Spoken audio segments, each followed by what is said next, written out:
नमः शिवाय।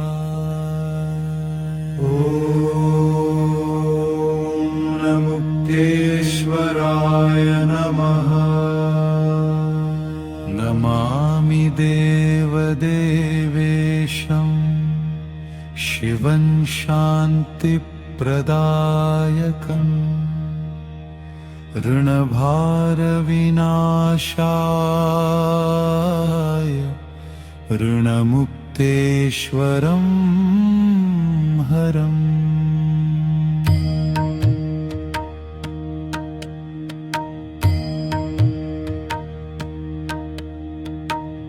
करुणासागरं देवं भक्तानामभयप्रदं दुःखशोकविनाशाय वन्दे शम्भुं महेश्वरम्। ऋणमुक्तेश्वर शिव पातु सर्वणं विमोचयेत्। ऋणभारं हरन्नाथ जीवनं मे सुखं कुरु।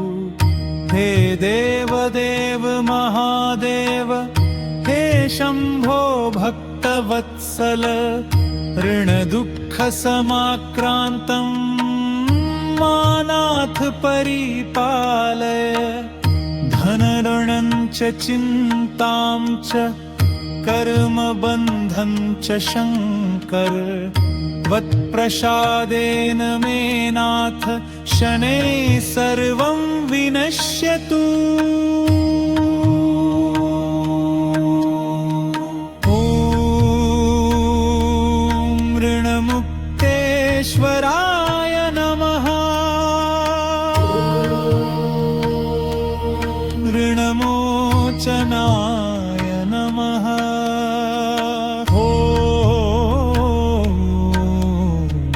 महादेवाय नमः।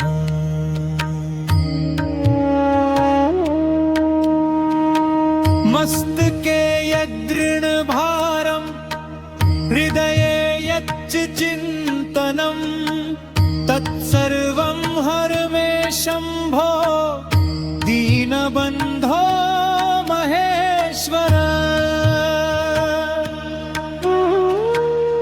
ऋणदुःखेन सन्तप्तं चित्तं मे शमय प्रभो। धैर्यं बुद्धिं प्रयच्छस्व नवमार्गं प्रदर्शय। निराशां मे विनाशाशु आशादीपं प्रज्वालय।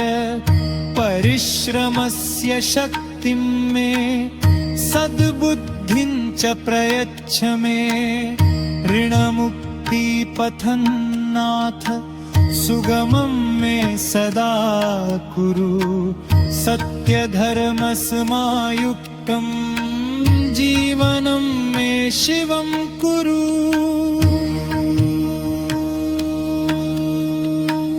अर्थोपार्जनमार्गेषु धर्मबुद्धिं प्रयच्छ मे।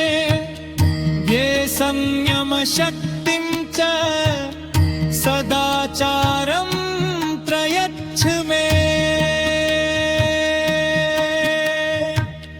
आलस्यं मे विनाशय दैन्यं च हर्षङ्कर। उद्योगबलमादाय कर्मयोगे नियोजय। स्वावलम्बनशक्तिं मे दृढविश्वासमेव च। सफलत्वस्य मार्गं मे दर्शयस्व सदाशिव। यत्कर्म करोमि नाथ त्वत्स्मरणपुरःसरम् तत्सर्वं मङ्गलं भूयात् शिवकृपाबलेन मे।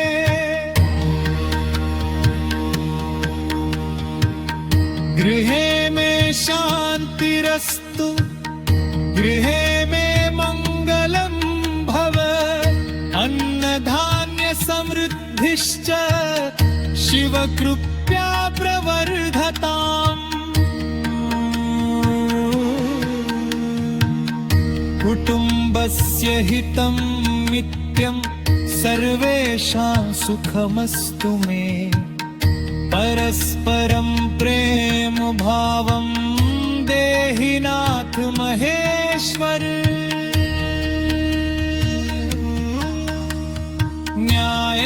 न्यायेनोपार्जितं वित्तं सत्कार्येषु प्रयुज्यताम् अन्नदानं परोपकार शिवभक्त्या प्रवर्तताम् मितव्ययः सदाचारः परिश्रमश्च मे भवेत् ऋणमुक्तस्य जीवनस्य मार्गो मे निर्मलो भवेत्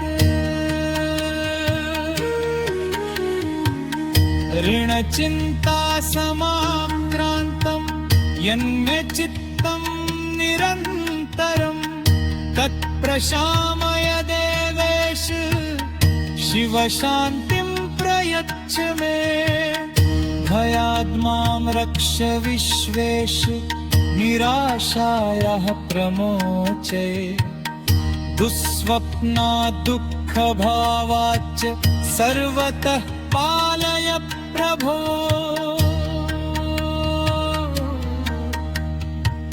रात्रौ पातु सदा शिवः दक्षिणे पातु मे रुद्रः वामे पातु महेश्वरः ऊर्ध्वे पातु महादेवः सर्वतः पातु शङ्करः।